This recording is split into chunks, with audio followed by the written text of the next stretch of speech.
Hello friends, आप सभी का स्वागत है हमारे यूट्यूब चैनल टेक्नो एकेडमी में। दोस्तों, आज की वीडियो में हम आपको बताएंगे 22 अप्रैल 2020 करंट अफेयर्स के बारे में डिस्कस करेंगे। तो दोस्तों, आज के जितने भी इम्पोर्टेंट क्वेश्चन होंगे उसके हर एक क्वेश्चन के फैक्ट को समझेंगे, जानेंगे।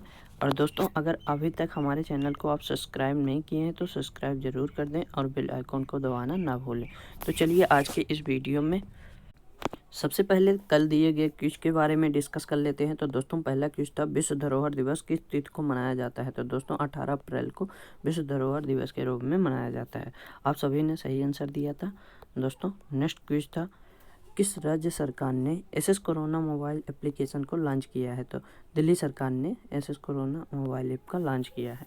तो दोस्तों, चलिए आज बात करते हैं करंट अफेयर्स का। पहला क्वेश्चन जो है, तो संयुक्त राष्ट्र चीनी भाषा दिवस किस तिथि को मनाया जाता है। तो दोस्तों, किस तिथि को मनाया जाता है, इसका आंसर होगा 20 अप्रैल को संयुक्त राष्ट्र चीनी भाषा के रूप में मनाया जाता है। यह क्यों मनाया जाता है दोस्तों? यह दिन कंगीजी को श्रद्धांजलि देने के लिए मनाया जाता है, जिन्हें एक पौराणिक कथा के अनुसार लगभग 5 साल पहले चीनी अक्षरों का आविष्कारक माना जाता है। नोट करिए दोस्तों, पहला चीनी भाषा दिवस 2010 में 12 नवंबर को मनाया गया था, लेकिन 2011 के बाद इसे 20 अप्रैल को मनाया गया। जो पहला चीनी भाषा दिवस मनाया गया था दोस्तों, तो 12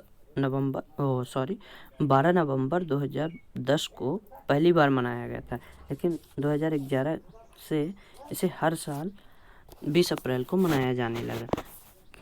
नेक्स्ट क्वेश्चन दोस्तों,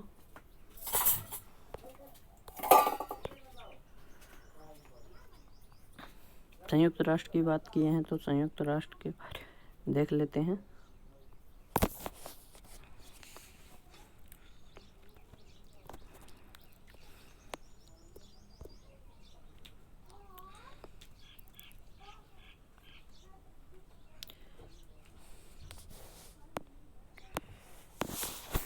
देख लेते हैं यूनाइटेड स्टेट के बारे में।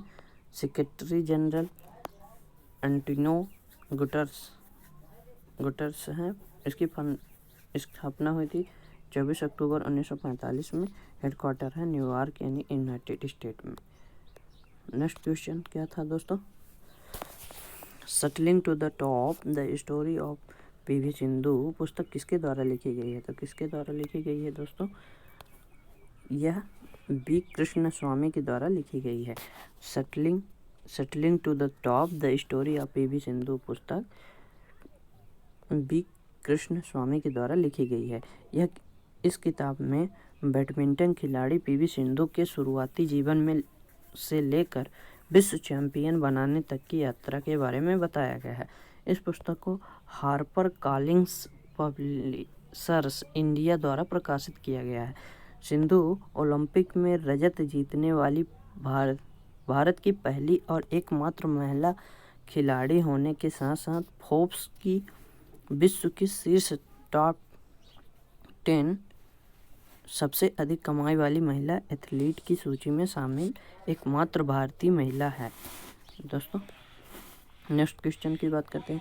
हाल ही में रेटिंग एजेंसी फिच सॉल्यूशंस ने वित्त वर्ष 2020-21 में भारत के आर्थिक विकास पूर्वानुमान को 4.6% से घटाकर कितने परसेंट कर दिया है दोस्तों? तो इसका सही आंसर होगा ऑप्शन नंबर ए 1.8% कर दिया है। तो फिच सॉल्यूशन का सबसे पहले पूर्वानुमान 4.6 था, जिसे घटाकर 1.8% कर दिया है। फिच रेटिंग क्या है दोस्तों? इसका हेडक्वार्टर न्यूयॉर्क यूनाइटेड स्टेट में है। इसके सीईओ जो हैं पॉल टेलर हैं और इसके जो फाउंडर हैं जॉन नॉल्स फिच हैं। और इसकी जो स्थापना हुई थी दोस्तों 1914 में हुई थी, तो 1914 में हुई थी, तो याद रखना। नेक्स्ट क्वेश्चन की बात करते हैं। त्रिशूर पूरम उत्सव किस राज्य में मनाया जाता है। तो दोस्तों, किस राज्य में मनाया जाता है? इसका सही आंसर होगा केरल में। केरल ऑप्शन बी जो है तो सही आंसर होगा। तो केरल में त्रिशूल पूरम उत्सव मनाया जाता है। त्रिशूल पूरम उत्सव केरल में हिंदुओं का एक प्रमुख त्यौहार है। यह केरल का वार्षिक उत्सव है जो केरल में वल्लुनावाडु क्षेत्र में देवी दुर्गा और भगवान शिव को समर्पित है। इस उत्सव में रंग बिरंगे परिधानों में सजे लोग तथा हाथियों की साज सज्जा विशेष आकर्षक केंद्र होते हैं। नोट करिएगा दोस्तों, इस वर्ष कोरोना वायरस के कारण इस उत्सव को नहीं मनाया गया है। इम्पोर्टेंट। अब केरल की बात कर लेते हैं। केरल के जो गवर्नर हैं आरिफ मोहम्मद खान है। कैपिटल वहाँ तिरुवनंतपुरम है। वहाँ की पॉपुलेशन 3.48 करोड़ है 2012 के अनुसार। चीफ मिनिस्टर कौन है? पिनराई विजयन है। तो दोस्तों यहाँ के जो जनरल और चीफ मिनिस्टर जरूर याद रखिएगा। नेक्स्ट क्वेश्चन की बात करते हैं। हाल ही में किस राज्य सरकार द्वारा एक अध्यादेश के माध्यम से राज्य निर्वाचन आयुक्त मतलब स्टेट इलेक्शन कमीशन के कार्यकाल में कटौती की है? तो किस राज्य सरकार द्वारा किया गया है दोस्तों? यह आंध्र प्रदेश राज्य के द्वारा किया गया है। आंध्र प्रदेश में अध्यादेश के माध्यम से पंचायत राज अधिनियम 1994 यानी कि पंचायत राज एक्ट 1994 में संशोधन के माध्यम से राज्य निर्वाचन आयुक्त का कार्यकाल 3 वर्ष तक सीमित कर दिया है। तो आंध्र प्रदेश की बात आई तो दोस्तों आंध्र प्रदेश के जो गवर्नर हैं विश्वभूषण हरिचंदन और पॉपुलेशन है 4.97 करोड़ 2011 के अनुसार। चीफ मिनिस्टर हैं वाई.एस. जगनमोहन रेड्डी हैं। नेक्स्ट क्वेश्चन की बात करते हैं दोस्तों। Rating agency Standard and Poor's के अनुसार वित्त वर्ष 2020-21 भारत की विकास दर निम्न में से कितने % होगी? तो कितने % होगी दोस्तों? 1.8%। तो वैश्विक rating agency Standard and Poor's ने हाल ही में वित्त वर्ष 2020-21 के लिए भारत की जीडीपी विकास का अनुमान 3.5% के पिछले अनुमान को घटाकर 1.8% कर दिया है। कितना किया है दोस्तों? 1.8% कर दिया है।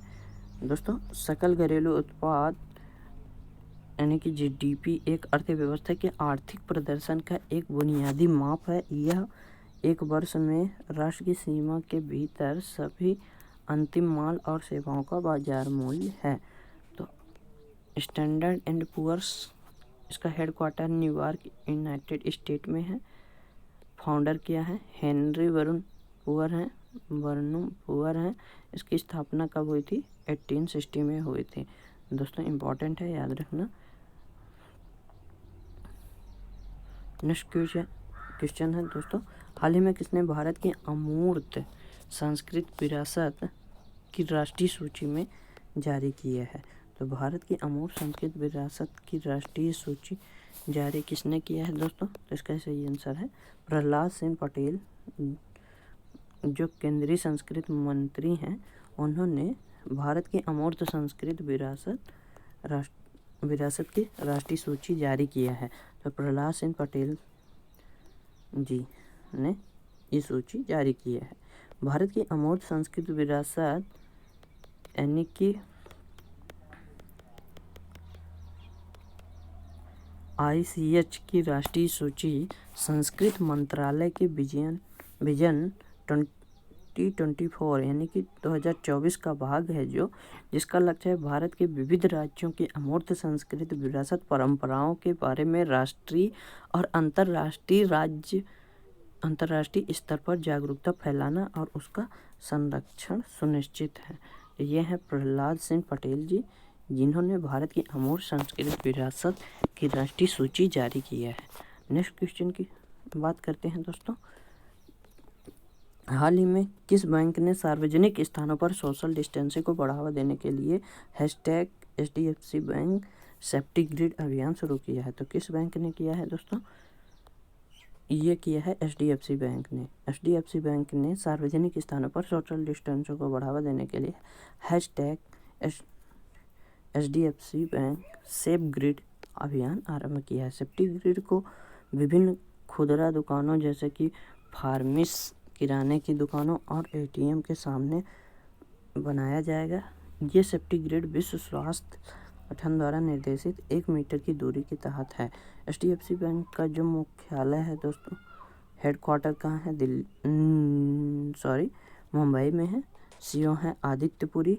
इसकी मतलब स्थापना हुई थी अगस्त 1994 इंडिया में हुई थी। तो दोस्तों यह है सेफ्टी ग्रिड, याद रखना। नेक्स्ट क्वेश्चन की बात, हाल ही में फेसबुक ने किस देश में third party fact checking system शुरू करने की घोषणा किया है? तो किस देश में किया है दोस्तों? तो ये किया है बांग्लादेश। ऑप्शन बी है आपका राइट आंसर। तो फेसबुक ने बांग्लादेश में third party fact checking system के लिए भारतीय फैक्ट चेकिंग वेबसाइट बूम के साथ साझेदारी की है। यह फैक्ट चेकिंग सिस्टम तस्वीरों और वीडियो सहित स्टोरी की समीक्षा कर रेटिंग करके देश में फैलने वाली जाली समाचारों यानी कि फेक न्यूज को रोकने के लिए केंद्रित है। तो यह बांग्लादेश में किया गया है।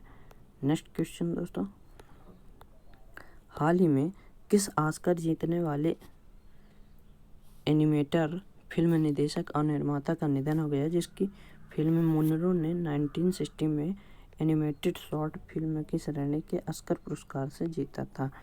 तो किस ऑस्कर? Gene ditch. कौन है दोस्तों? Gene ditch. इसके अलावा उन्होंने टॉम एंड जेरी एवं पॉपी द सेलर श्रृंखला के कुछ एपिसोड भी निर्देशित किए हैं। उन्हें 2004 में एनिमेशन में दिए उनके आजीवन योगदान के लिए उन्हें विंसरी मैके पुरस्कार से सम्मानित किया गया है। तो ये है जीन डिच। ठीक है दोस्तों, इम्पॉर्टेंट हो सकता है, याद रखना। नेक्स्ट क्वेश्चन की बात करते हैं, हाल ही में किस संस्थान ने सार्वजनिक स्थानों पर मास्क पहनने को प्रोत्साहित करने के लिए टीम मास्क फोर्स नामक वीडियो बनाया है, लॉन्च किया है? तो किस संस्था ने किया है दोस्तों? ये board of control for cricket in India BCC ने किया है। तो दोस्तों इस वीडियो में विराट कोहली, सचिन तेंदुलकर, सौरव गांगुली, स्मृति मंधाना, रोहित शर्मा, हरमनप्रीत कौर, वीरेंद्र सहवाग, राहुल द्रविड़, मिथाली राज सभी क्रिकेटर्स को मास्क पहनने के महत्व के बारे में बताते हुए इस वीडियो में दिखाया गया है। तो दोस्तों टीम मास्क फोर्स नामक वीडियो किसने लॉन्च किया है? तो board of control for cricket in India के द्वारा लॉन्च किया गया है। यह बहुत ही इम्पोर्टेंट हो सकता है एग्जाम के लिए दोस्तों, तो आप इसे ज़रूर याद रखिएगा। इसको हम बता दें।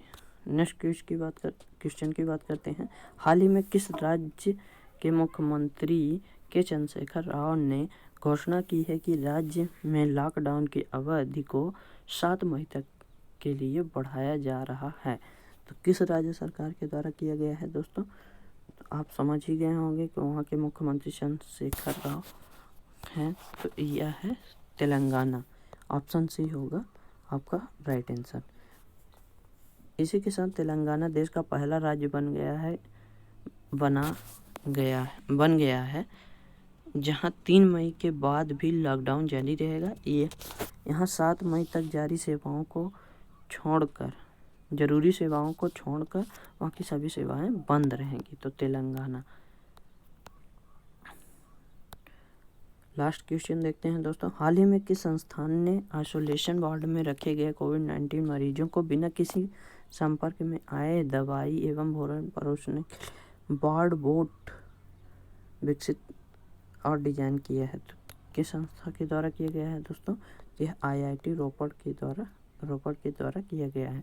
दोस्तों यह एक डिवाइस वार्ड बोट है, इसके द्वारा मतलब आइसोलेशन में रखे गए मरीजों को बिना किसी लोगों को संपर्क में आए दवाई और भोजन परोसने के लिए डिजाइन किया गया है। तो वार्ड बोट विभिन्न सेंसरों से लैस है। प्रोग्राम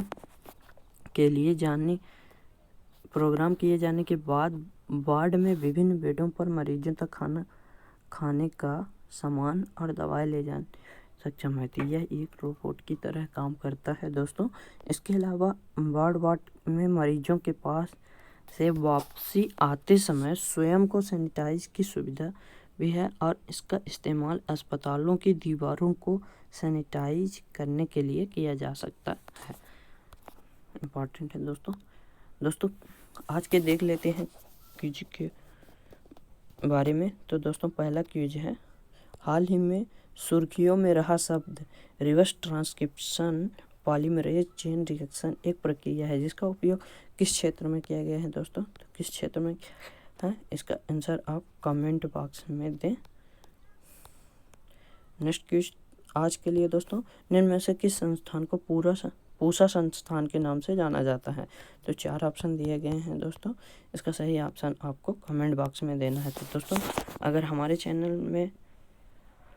चैनल आपको पसंद आया हो और हमारी वीडियो आपको इंटरेस्टिंग लगे तो आप सब्सक्राइब करके जाइएगा दोस्तों।